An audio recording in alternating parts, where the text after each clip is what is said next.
good to see so many of you here today supporting worthwhile cause. And I hope you'll enjoy the day. And I hope to add to what you've been hearing from other people this morning. As Pip has introduced me, I'm Kirstie McEwan. I'm a psychosexual and a relationship therapist and a member of the College of Sexual and Relationship Therapists. I work with diversity. And just to make it clear to everybody, I'm also a trans woman, which I should be talking about today. So intersectionality, I hope to give you a flavour of this. It's quite a complicated topic. And so my 15-20 minutes, I shall do the best I can to give you an understanding. And I do wonder how many of you here today have actually heard of intersectionality and in fact know what it might relate to.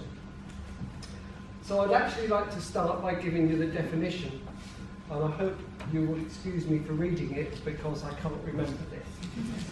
Intersectionality is a sociological theory about how an individual can face multiple threats of discrimination when their identities overlap a number of minority classes, such as race, gender, sexuality, culture. The list can be as long as you like.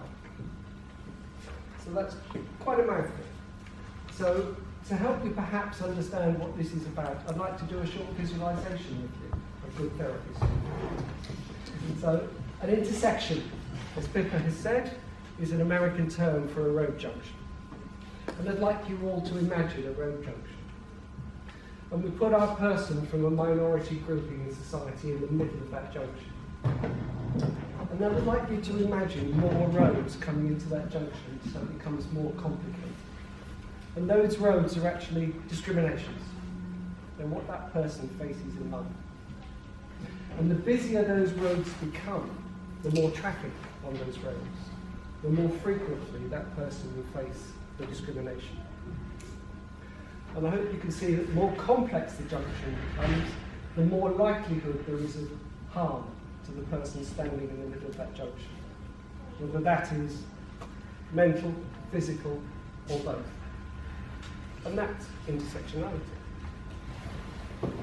Intersectionality grew out of the black feminist movement in the United States in the 1990s. And the quotation behind me by Audre Lorde was part of that movement. And she states, there's no such thing as a single issue struggle because we do not live single issue lives.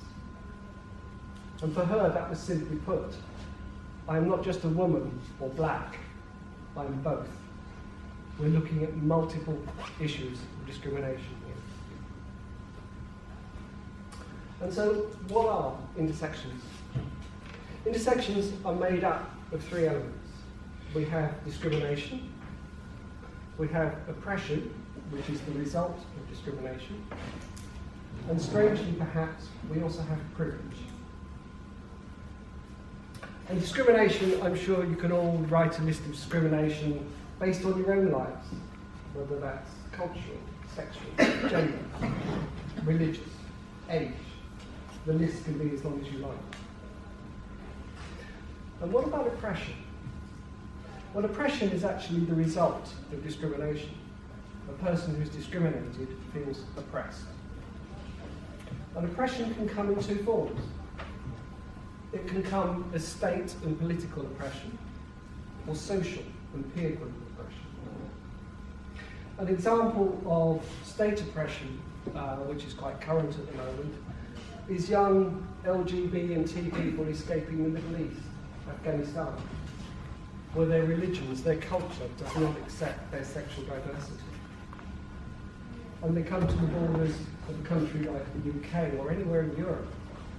And quite rightly, border guards just don't let anybody in. You have to prove why you're seeking asylum.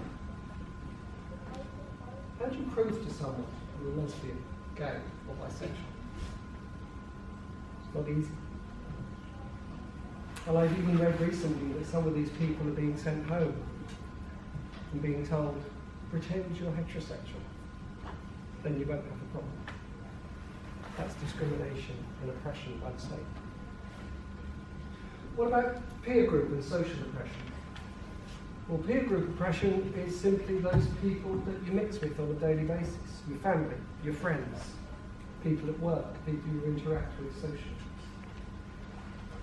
An example of that would be a cisgendered woman, someone whose gender identity matches their sex at birth, saying to a trans woman, "You're not a real woman. You're not one of us. You're different." And that's actually quite topical at the moment. Some of you may have read an article a couple of weeks ago in the Times by Jenny Murray, the broadcaster, who has openly written that trans women are not real women. We have no right to call us like that. Something I actually have to obviously disagree with. And then we come to privilege. What is privilege? Privilege is something that's assumed by someone. They have it by right in their eyes. And it's the opposite of oppression in many ways. But if you don't have that privilege, you're actually being oppressed. The person who doesn't have that privilege can see a discrimination. An example current today about privilege is the American bathroom,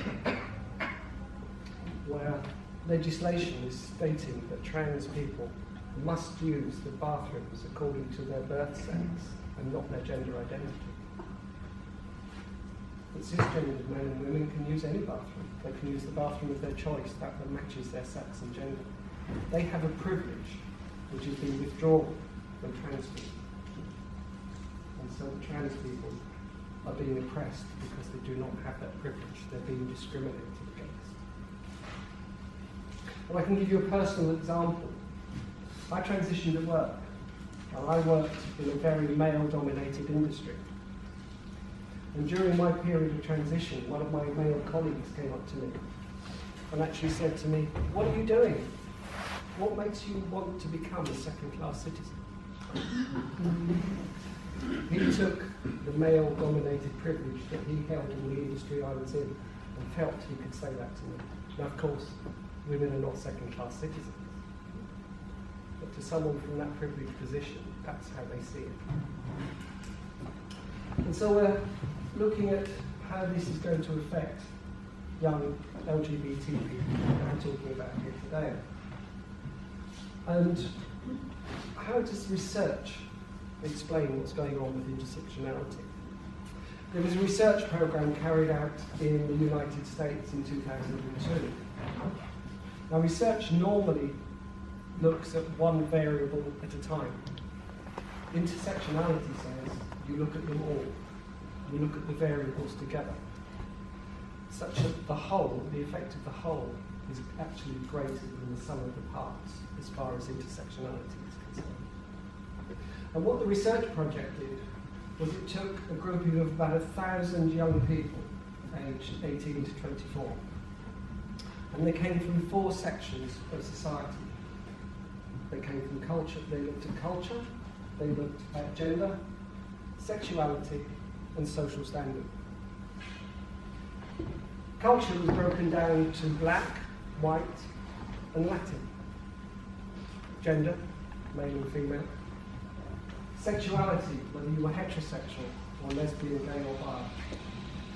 And social standing was measured whether you were actually in work or out of work. So we're looking at 9 variables, which makes for quite a complex research project. And if we take as our baseline the group of people who had the least discrimination, who were least affected, I'm sure you wouldn't be surprised to find it was a white male who was heterosexual and was working. And if we changed one variable, so it became a white male homosexual who was working, he faced more discrimination because he had one element of discrimination. And as you build these up, you change the variables, you look at how people face their lives, you get to the worst case scenario, which was actually a Latina woman who was lesbian and out of work. She faced far more discrimination in her life than our baseline of the white male that we started with. And it may seem to be quite common sense, but you have to look at this as a whole, how society sees this. And again, I will read out the conclusion that came from the research project. Young people who face multiple forms of discrimination and more frequent discrimination report worse self-rated physical health and more depressive symptoms than those who face fewer forms and less frequent. This was self-rated, so physical health was measured by poor sleeping patterns, poor eating, cutting perhaps, self-harm. Depression, lack of interest in life, lethargy, normal depressive state. And so what we're seeing is the more people face discrimination, the more variables they are, the worse their lives can become. And again, I'll give you a personal example. I have a friend. She's Brazilian, so she's Latin. She's trans. She lives at home. She's not working. And she lives in a culture that doesn't accept diversity and difference. Compared to me, a white trans woman who's in a stable relationship, I work, and I live in a culture that's accepting of diversity. I face far fewer discriminations in my life than she does. I have a far easier life. How does this then translate into social status? How does it translate into the therapy room? I believe most of us here are therapists today. And what I'd like to give you is 3 examples. They're examples from the London clinic, so we're talking close to home. Consider first of all the gay Muslim man. His culture, his religion does not accept his sexuality. He's oppressed, he's discriminated against. Does he therefore have to step out of his culture to live a happy life in Western society? What about privilege? Consider an Indian trans man transitioning from female to male. His culture is male dominated. There's a caste system. How does he feel that he has gained a privilege in life that he never had before? He has a privilege that she didn't have because the culture determines that situation for him. And finally, disability. Let's consider a trans woman in a wheelchair. She has a disability. Her life is already overshadowed by the wheelchair. Everybody sees the wheelchair first, rather than the person within it. She succeeds in transition. She becomes true to herself. She becomes happy. But she still has the wheelchair, which we all see first. How does she feel? Because we look at the disability, the discrimination that she faces because of her role in life. And to take that a step further, and perhaps a little bit the signpost might take a note of, is if that person, that trans woman in a wheelchair, wants help, needs help from outside agencies, if she goes to a disabled charity, a disabled support group, they will support her with her wheelchair, her disability. But they can't support her necessarily in her trans status that she's going through. If she seeks help from a trans support group, she will get the support for that, but not necessarily for her disability. There's no communication. We're looking at people understanding more than one issue at a time. What we're actually looking at is, I use the term a hierarchy of discrimination. We each individually have an idea of discriminatory factors, how they affect us. We have no right to apply that to someone else because they live lives differently, they come from a different culture, they have different issues in their lives. And again, I'll give you an example from my own therapy room. I'm a relationship therapist. I see couples. I also see couples from different cultures. I see couples with an arranged marriage. Now, as a white Western woman, I don't understand the complexities of an arranged marriage. I can choose my own partner. How do I understand the complexities of that arranged relationship and how it affects them as a couple? I have to ask the question, what's it like in your culture? What do I need to understand such that I can help you deal with your problems?